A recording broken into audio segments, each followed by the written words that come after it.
It's a pleasure to be here today. My name is Ariel Mashraki, and today I want to talk to you about the missing chapter in the CI playbook, database schema changes. So before we begin, let's see what audience we have here. Raise your hand if you work with SQL database, at least one in your company. Okay, great. And raise your hand if you feel a little bit stressed when you need to modify the database schema. Okay, and last time, how many of you test your changes in the CI?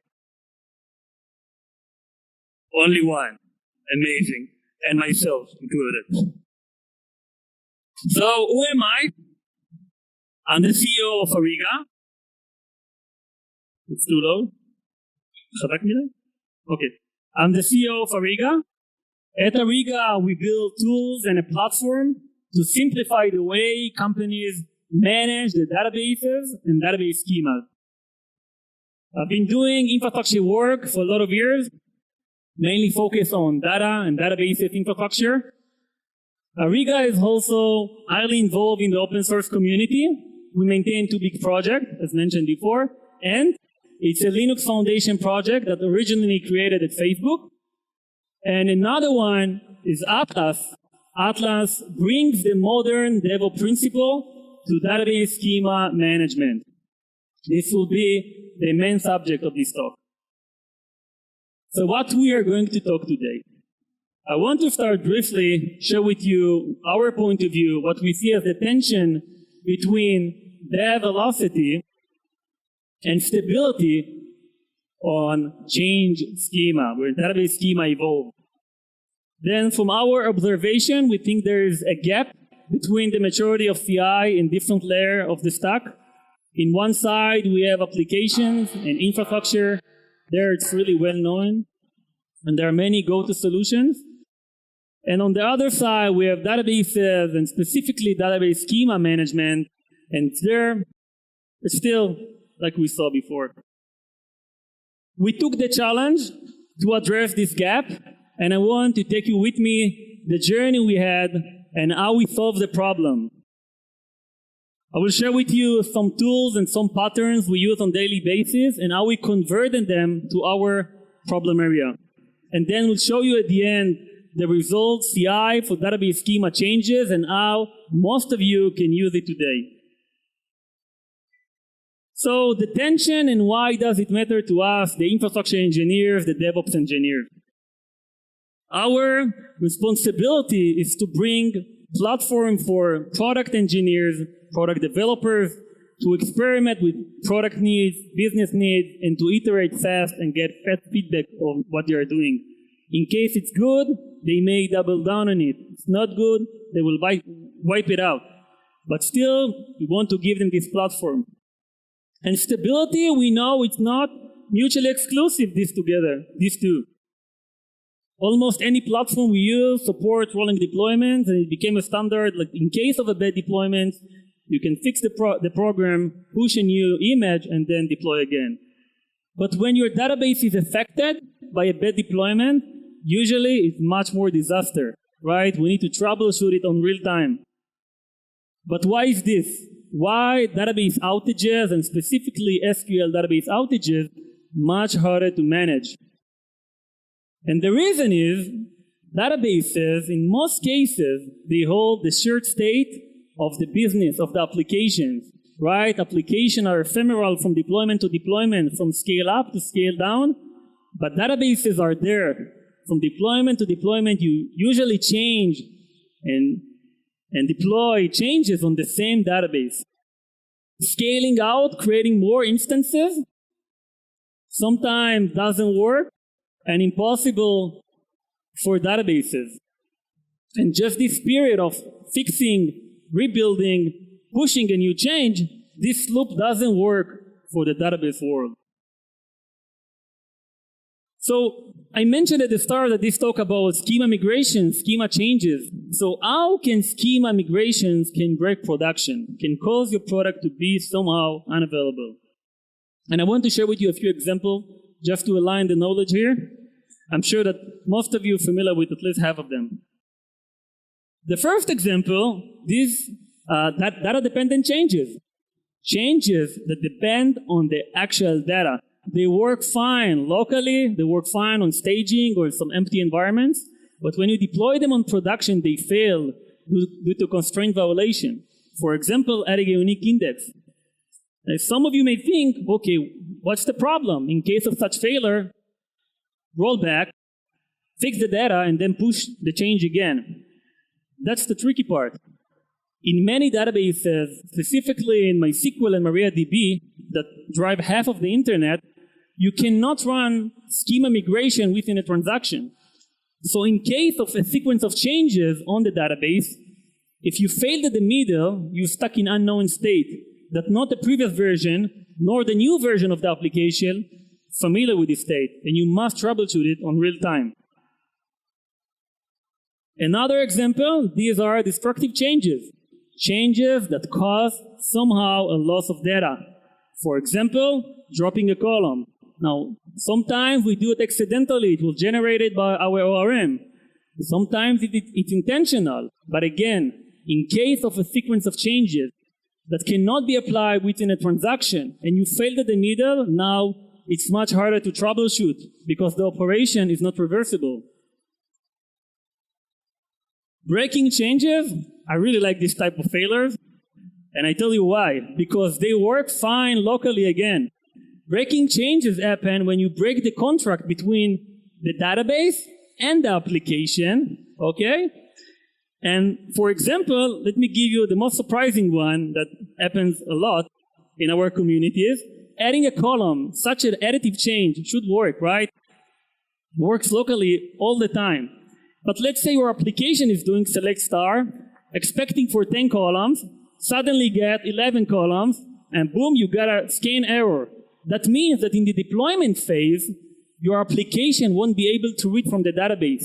Now, if you have data-intensive application, let's say you're Shopify, and you have millions of requests per second, usually deployment takes at least a few seconds. That means that millions of users are going to be affected by this.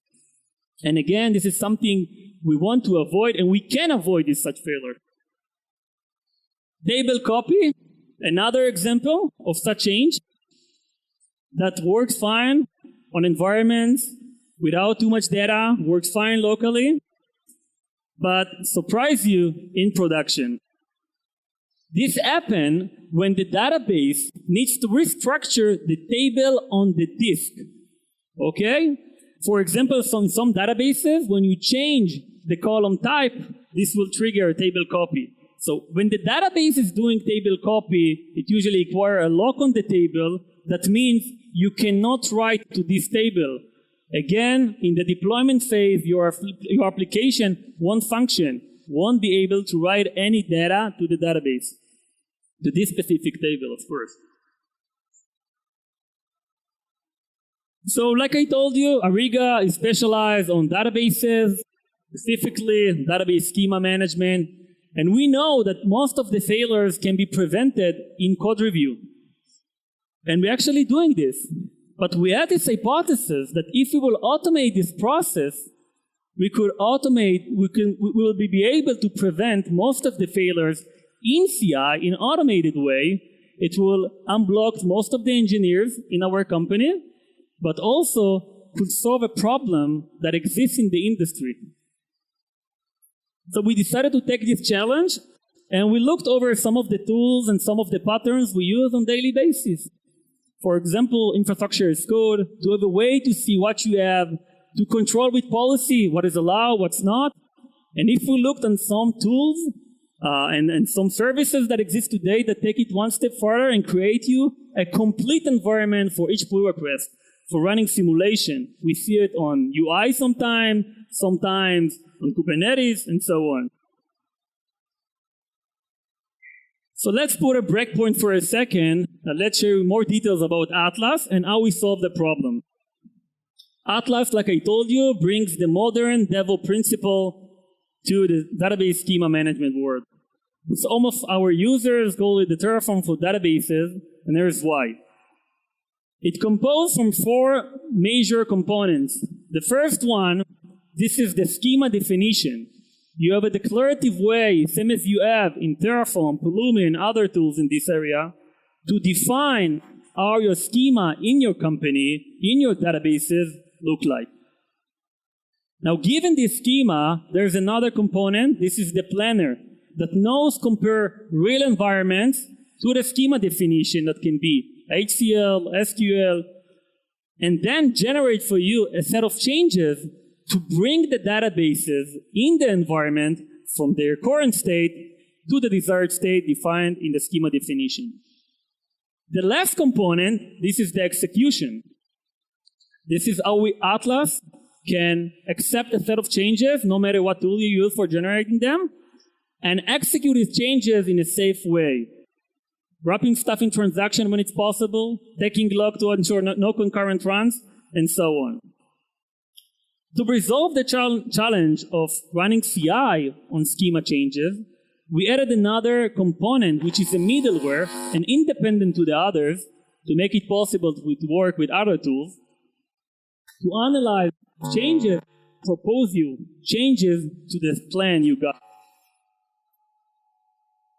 So the TLDRs that we added this support, and now I want to take you with me on the more technical part, how we implemented it and how the implementation was inspired by the tools and the patterns all of us use on a daily basis. And the first one, this is Unforcing linear history. I'm sure that most of you set this policy on your branch, on your master branch. For us, DevOps or infrastructure engineers, it's much easier to maintain history this way. No merge commit that surprise us and change the history. Easy, much easier to do bisect this way, and sometimes with merge commits, it's even impossible. But we had a problem. We really like linear history, and this is what we use in all of our projects.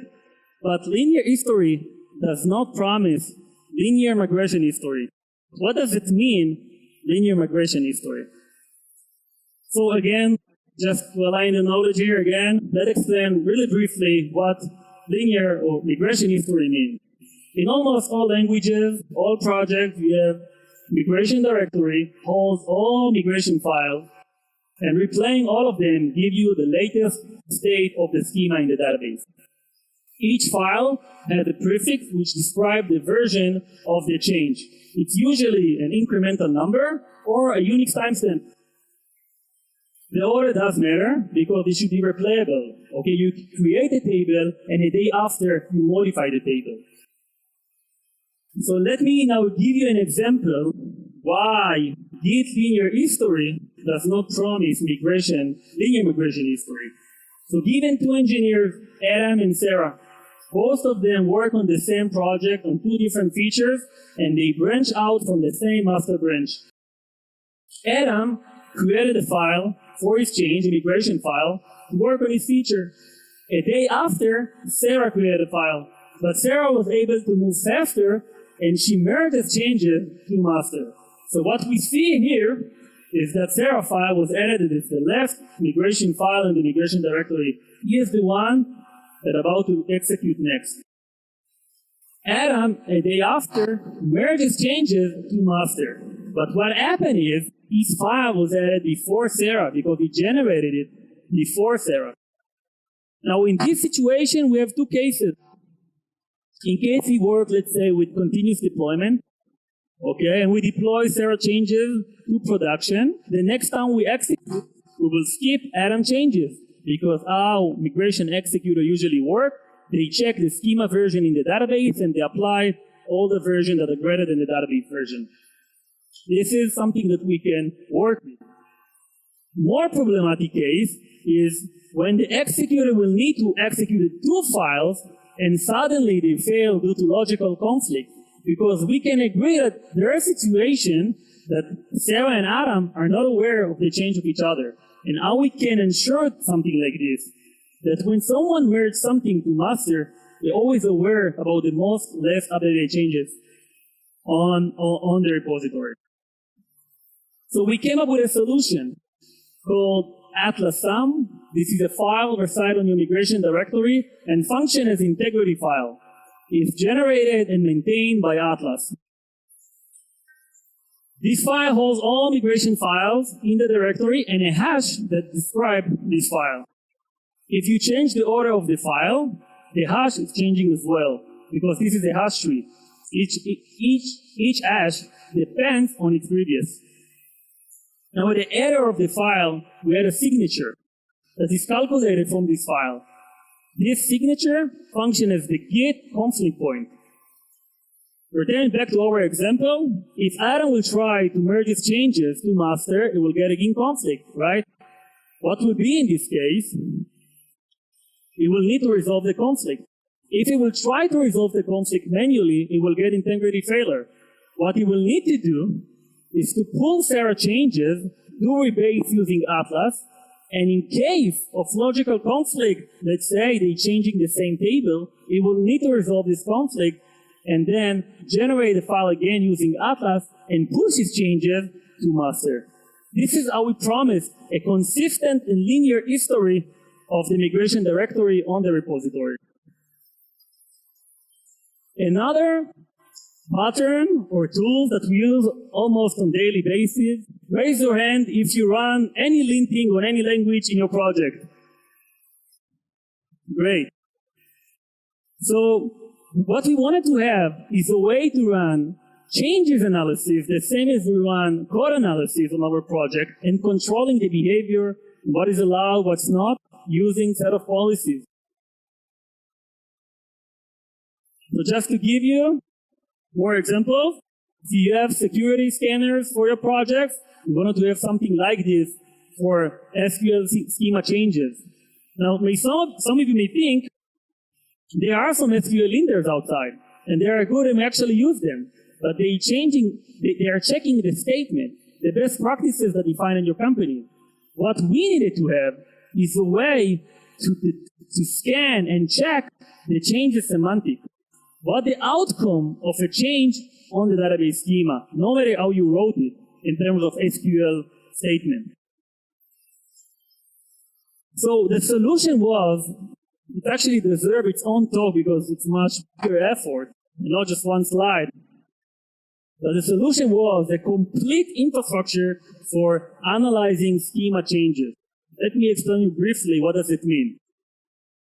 So unlike standard linters that in almost all languages that usually scan the entire code base, in our case, to implement something like this, the first thing we needed to do is to detect what are the new migration files and the statements in the PR that we are reviewing.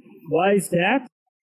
Because unlike code that you usually added when you upgrade to linter version, if a file were already applied on the database, we don't want to change it. We don't want to change the history. The file was already committed on the database.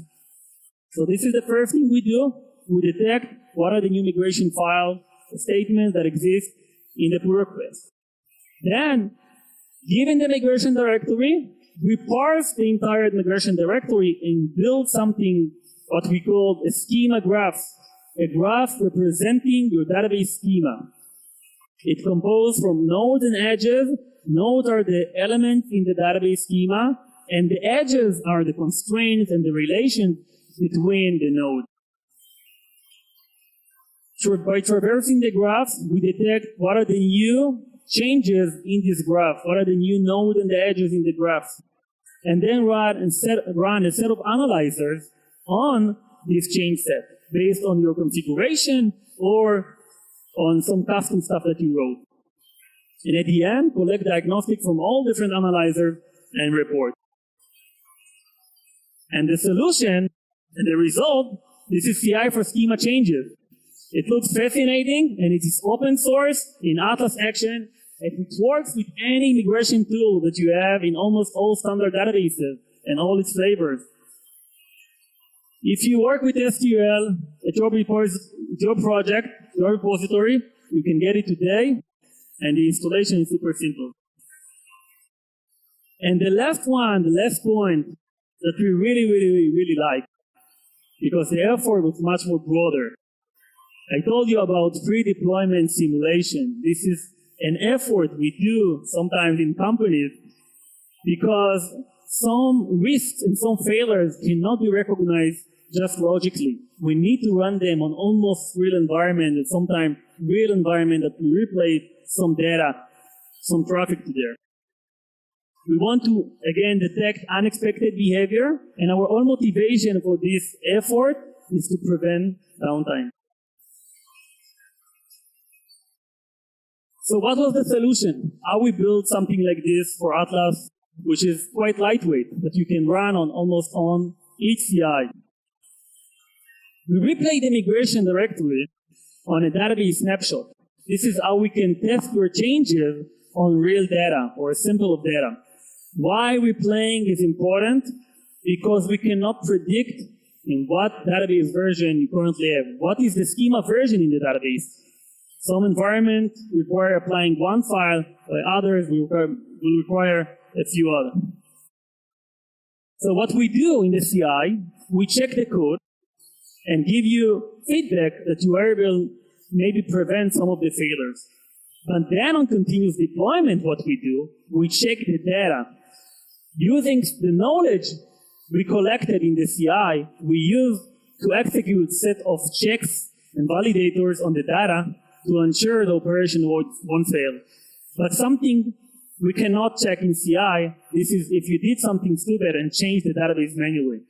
And this is what we do. We do drift detection. Atlas checks if the database was changed by a person since the length time it was executed. This is how we do drift detection. And abort in case there's something that is risky. So Atlas is running in production more than a year. We have a lot of users that are using it on a daily basis. CNCF was mentioned a few times today. And it's actually used by some CNCF projects. And after using Atlas CI for our pipelines more than 6 months, and it proved to be working in preventing failures in production, our hypothesis was changed to a claim. Most of the failures can be prevented in CI, and you can get it by go to atlas.io and get it for your project. Thank you for listening. If you want Gopher stickers, come to me after the talk. If you have questions, ask the Gopher. Thank you, everyone.